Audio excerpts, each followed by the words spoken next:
there, my name is Kelly Dale with OffTheBeatedPathBeadStore.com.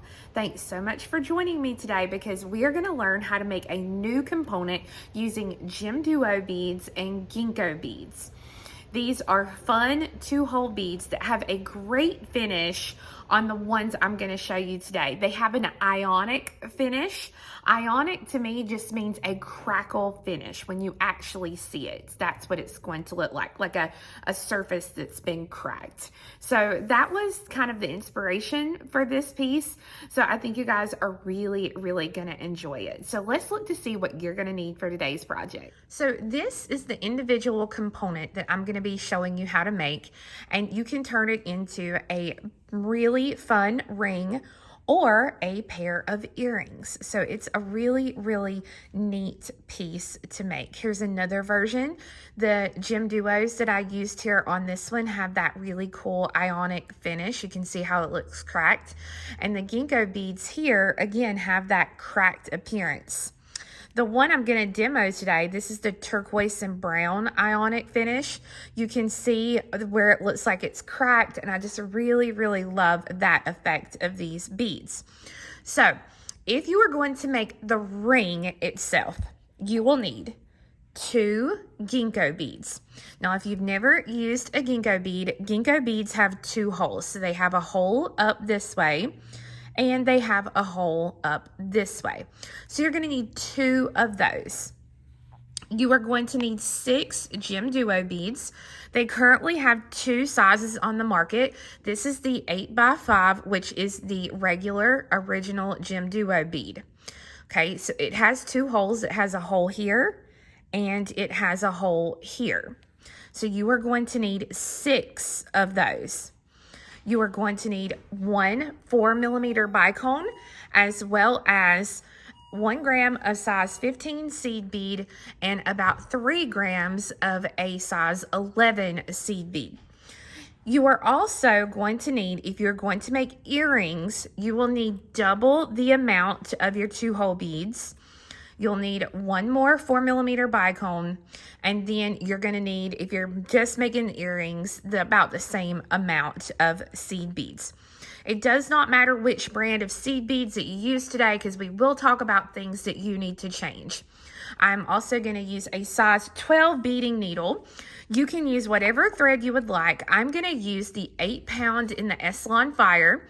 I've found that I like a thicker thread with this project. It seems to hold everything together really well. You use whatever thread you want, but this is just what I'm going to use today. We are going to use 1.5 yards for a ring or 1 yard for an earring. As I go through the project, I'm going to try to show you on the component where we're at and what we're doing. To start, we're going to be doing this little piece right here in the center.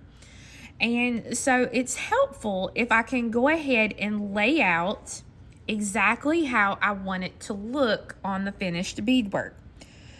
So I'm going to have Ginkos and Gemduos just like this. I find it helpful to do this when I do this first row because it helps me to visualize how I need things picked up and how to thread through these Gemduo beads to get them to lay correctly. Because if you'll notice, your Gemduo has a nice rounded side and then a flat side. So we want to see the nice rounded side of our Gemduos. So if you need to thread on a stop bead, you can thread on a stop bead. I don't personally need that, so I'm not going to take the time. We're going to thread on a Ginko. I'm going to start here at the bottom one, and I'm going to be going through this left hole, okay? So I'm going to go from the wider end to the thinner end of the bead. So I go through that, and then I go through the first Gemduo hole. Thread on 111, and then pick up my next Gemduo.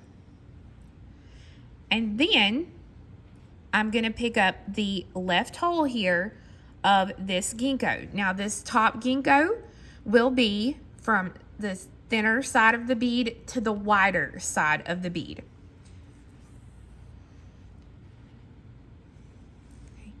So if we flip these back around, this is exactly what we should have so far. I'm going to thread on 3 size 11 seed beads, and I'm going to take my needle and I'm going to come down through the other hole of the ginkgo that my thread is currently exiting. I'm going to be going from the wider portion of the bead to the thinner portion of the bead. I'm just going to hold that in place as I pull the thread, and the thread will arch around the outside of the ginkgo. That's exactly what we want it to do. Now I already have my Gemduo beads laid out here, so I'm going to pick up the first Gemduo, an 11-0, and the next Gemduo. And before I let all these drop down, I'm going to go ahead and go through the other hole of the first ginkgo that I added. This time I'm going to be going down the right side of it, and I'm going to be going from the thinner part of the bead to the wider part of the bead. And once I pull those beads, flip it, I double check all of my Gemduos are facing upward, and they are. So that is exactly what we want. Now I'll go ahead and thread on 3 of my size 11 seed beads and let these drop down. You have 2 options at this point. Option number 1 is you can take and come down through the ginkgo and then pass through all of the beads here to come back around. I personally don't like to do that because I'm using a thicker thread. It's going to plug up the holes. So all I'm going to do is I'm going to take my tail thread and my working thread, and I'm going to tie the 2 threads together.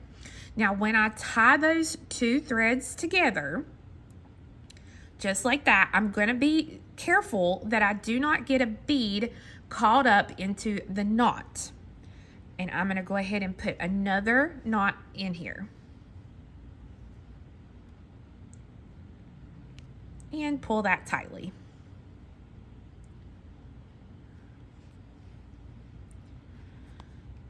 I'm going to just hold for now the tail thread to the back of my piece, and I'm going to take the working thread and I'm going to go down through the ginkgo, through 1 Gemduo and 1 11-0. So again, I'm going down through the ginkgo, 1 Gemduo and 1 11-0. I'm going to thread on a size 15 seed bead, a 4mm bicone. Now you can use a 3mm bicone, you can use a pearl, you can use a fire polish bead. If you use a fire polish bead, you may not need the 15 before and after, but you can really substitute this with just about anything you would like. My thread is exiting the bottom of this size 11 seed bead. So I'm going to take my needle and I'm going to come up through the opposite size 11 seed bead. This is the size 11 seed bead right across from where my thread is currently exiting. I'm going to pull this all the way through, and then I'm going to take the needle and I'm going to come back through the 15, the 4mm, and the 15. Once I go through there, I'm going to put my thumb on that bead, and then I'm going to pull the thread straight out the way that it's coming out of the bead. Okay, and if you need to, you can kind of grab a hold of the crystal or whatever's there and pull it to get rid of any slack if you have any slack there. Now, right now, it may not lay 100% exactly in the center, but once we do the next step and then we do a few more steps, everything is going to straighten up. So you can see here, originally my thread was coming out of the bottom of this bead. So I'm going to take my needle and I'm going to come right down through this same size 11 seed bead again, so that when I do and I pull this, now you'll notice I have a thread on each side of this 11, and then if I pull this over here, you'll see I have a thread, whoops, where did we go? A thread on each side here and a thread on each side here. And that is exactly what we want. Now, I'm going to continue through the next Gemduo. And if I can get through it, I'll go ahead and go through the Ginko as well. So, Gemduo and Ginko.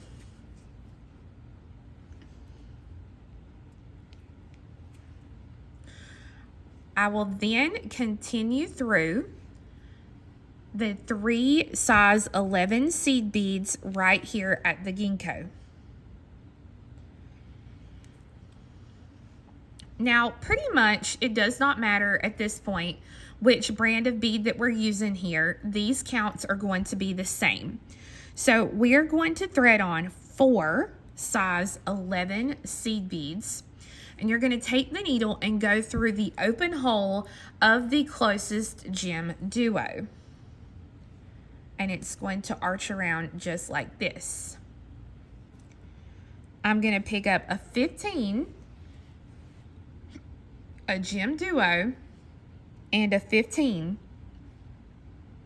And I'm going to take the needle and I'm going to come across to the open hole of the next Gemduo so that it pops a new point in place. So this is what we're doing right here. We're popping that point in place. 4 size 11 seed beads. And I will go through the 3 size 11s here on the other side of this Ginko.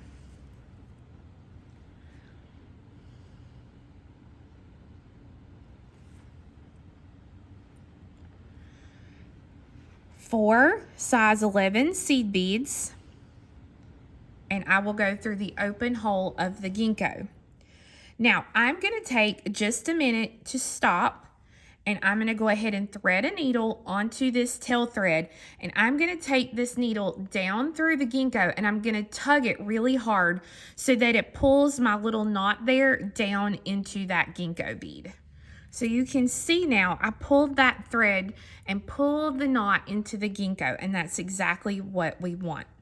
So I'm coming out here at the point. So this is where I'm going to pick up a 15, a Ginko, not a Ginko, that's a Gemduo, sorry, a Gemduo, and a 15. So 15, Gemduo, 15, and I'm going to come across and go through the Gemduo. Thread on 4 11s and come through the 7 11s that you have here. So it's the 3 above the Ginko and then the 4 that you already have in place. Now, if you are using a 1G thread or a 4-pound fire line or even a 6-pound dragon thread, at this point, your piece is going to be a little floppy at this point anyways, but it's going to be very floppy if you are using one of those beads. It's okay. You're just going to have to reinforce it. Now, this is the part where it's going to change depending on the brand bead that you're going to use. We basically need to pick up enough seed beads to go from here to the open hole of the Ginko here. With Toho brand seed beads, I found that 4 beads work really well in between these 2 places. My Yuki seed beads, depending on the finish of the bead, you may need to pick up 5 or 6 beads. So I'm going to start out with 5. I'm going to go through that open hole, and that's going to be a perfect measurement for that there. If the beads do, like you pull and there is open space here, you need to pull back and add 1 more bead here. So I'm going to go ahead, 1, 2, 3, 4, 5. So 5 for me. And then I'm going to go through all of these seed beads here on this side of the component.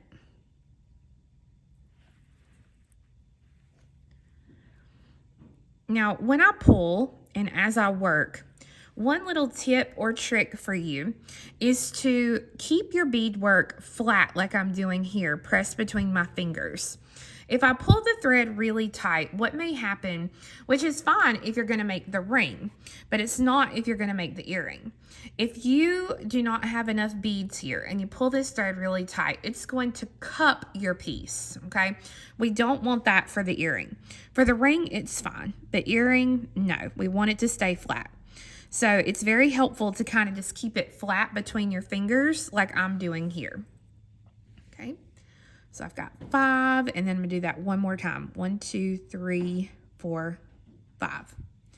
Okay, and when I pick up this 5, I'm gonna come all the way down until I'm coming out here at the bottom.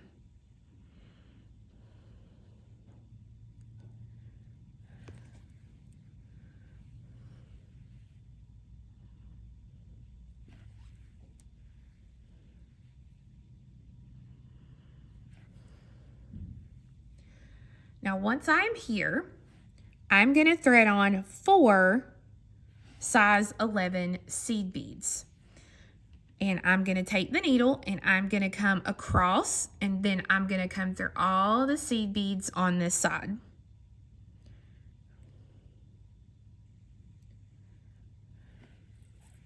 So you see when we pull that, it's going to make a little rounded edge.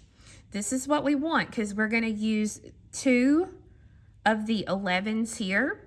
We're going to use these to make the earring bell for the top of our piece, or we're going to use that to make our ring band.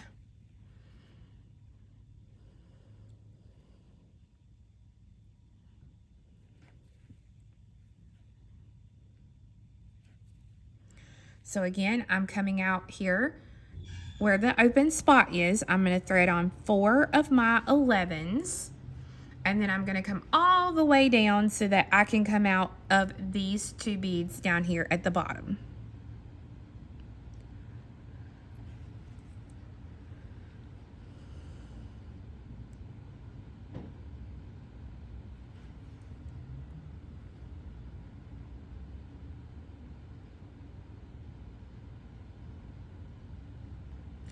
Now, if you wanted to, you could also put 5 seed beads here. Now you can see I'm having a hard time getting through, even with my size 12 needle, I'm having a hard time getting through right here. These are the 3 11s that were above one of my Ginko beads.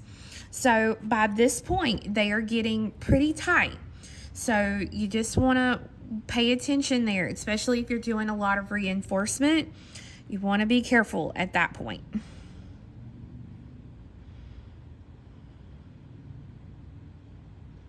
But all your other beads should be fine to get through.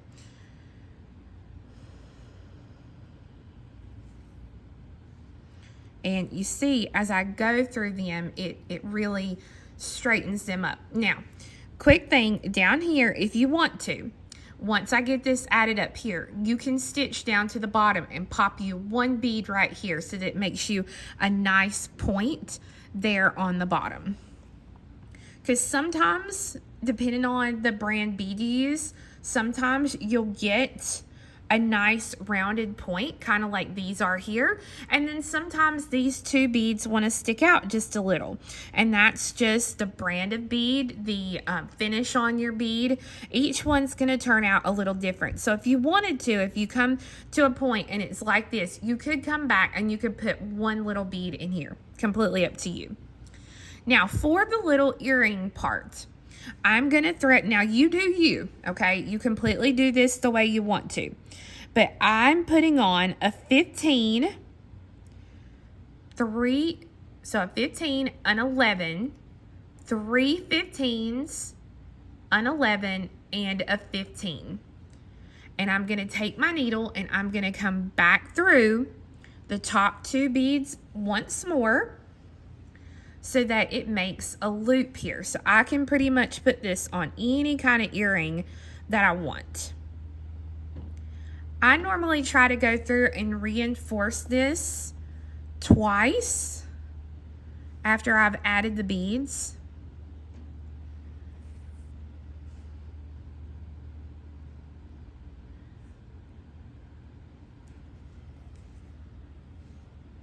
Okay.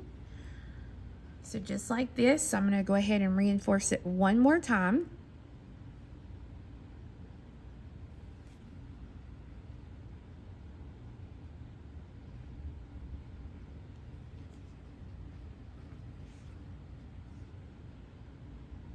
If you're using a thinner thread, you'll be able to get through these several times, but because I'm using that thicker thread,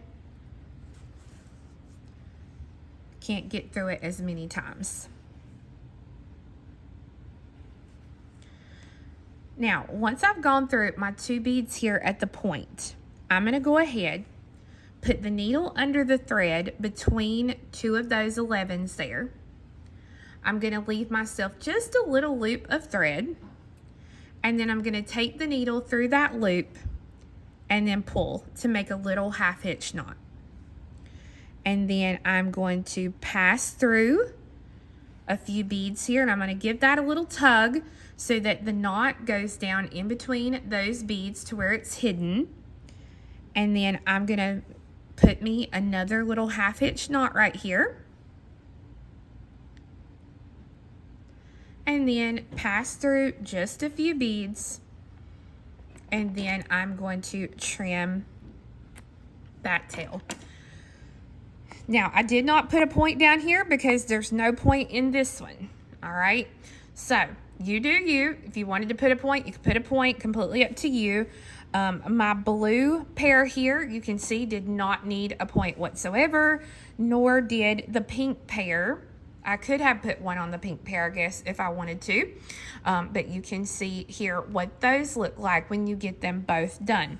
So that when you finish it, you just attach your ear wire here to the very top, and you have a really cute pair of earrings.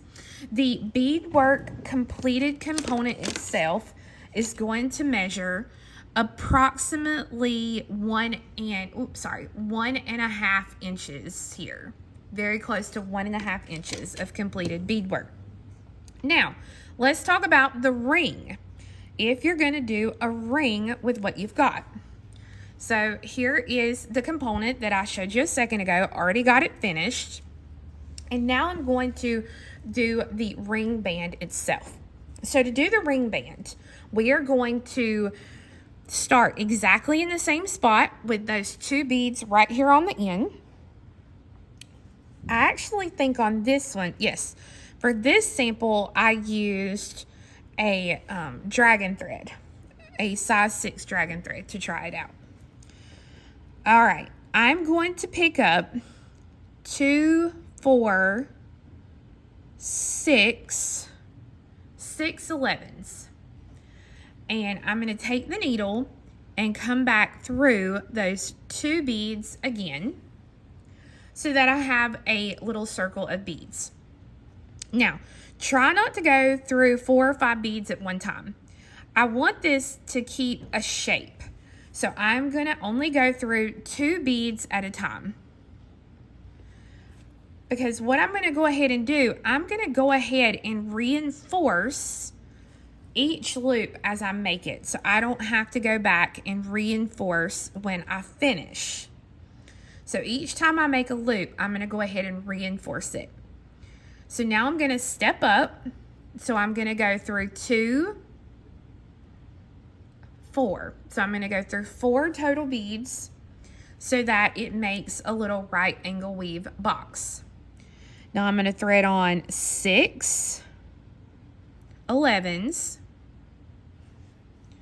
Take the needle, and I'm going to go back through those 2 beads that I'm coming out of to make a circle. Again, I'll go through 2 beads at a time to reinforce.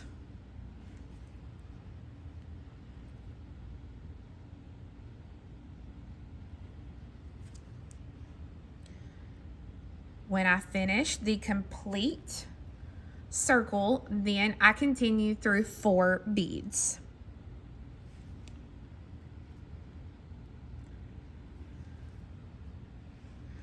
So that I continue until I have my piece the length that I want it to be. So you can see here on this black and silver version, I've got 2, 4, 6, 7 loops. And now I'm going to thread my needle on this end here so that I can show you how we finish this part off. So once you have the band to the size that you want it, then we want to fold the piece over so that our end and end meet. So my thread is coming out on the left side here of this band. So I'm going to take the needle and I'm going to come through the center 2 seed beads here on the component, and I'm going to go through those beads from left to right so that when I do, 2 beads will be put on this side of the piece. Then I'm going to pick up 2 11s, and I'm going to come through the 2 11s on the band from right to left so that when I pull this through, you'll see now the band is connected. As with all of the other ones, I'm going to go ahead and I'm going to reinforce. Now, when I come to this side right here, I'm going to do one thing a little different. I'm going to grab a few of my 15s and I'm going to just plug in the little holes that I have here. Now, when you pick up a 15 and go through the next 2 11s that are on that side, don't pull the thread super tight. I just want to pull the thread enough that that bead pops into place, just like that. If you pull this super tight, what's going to happen is one side of your piece is really going to draw up and your ring band is going to be smaller than what you anticipated. So, only pull through enough to pop that bead into place. If you see that it's starting to draw up, just take your finger and kind of give it a little tug right there, because like I said, this fills in the little gap without leaving a wide edge right here, and it just looks more finished when you do that. See what I mean? This side compared to that side. I could pop an 11 in here, but if I pop an 11, it sticks out. You can kind of see here, I did this as a single right angle weave, and when you pop those 11s in, it almost looks like peyote on each end. So that's why I like just kind of popping that little 15 in there, because it doesn't make the band any wider. Okay, so then I come through this way, and again, I'm gonna pop in those beads.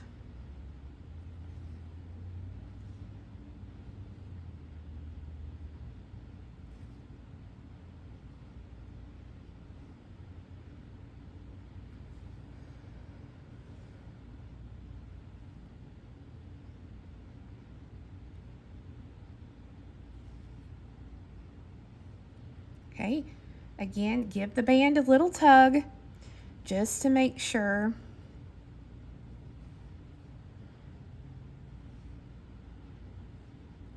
And when I get up here, I'm gonna again make sure it's on my finger, that it's loosened up, and I'm gonna put a half hitch knot here at the corner. I'm gonna come across, I'm gonna put a half hitch knot in over here at the other corner.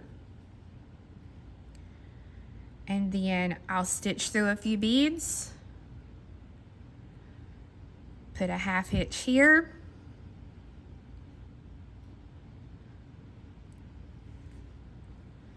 and then go through a few more beads here. Again, just double check that you're not pulling it tight, and then I can trim that thread so that now I have a completed ring. So it's a fun piece to do. Like I said, your component is very versatile in the fact that you can do the earrings or you can do the rings. And I have worn this ring the last couple of weeks. I've gotten so many compliments on it, and I know you will too if you make one and wear it. So friends, I hope you enjoyed learning how to make this fun new ring and earrings. I do have the pattern available on my website at offthebeadedpathbeadstore.com. You can also click below in the video description box and I'll have a direct link to that pattern. But it's important that you know about the pattern that the ring and the earrings are combined into one pattern. So if you buy the ring pattern, you get the earrings as well and vice versa. So it's all compressed into that one pattern. We're also going to link below directly to all the beads that I used as far as the different shapes so that you can see the beautiful ionic finishes that those beads currently come in. So guys, thank you so much for watching. Make sure to come back next week because I'm going to show you a bracelet variation that you can make to go with your new ring or earrings. So you guys have a great one and we'll see you again next time. Bye-bye.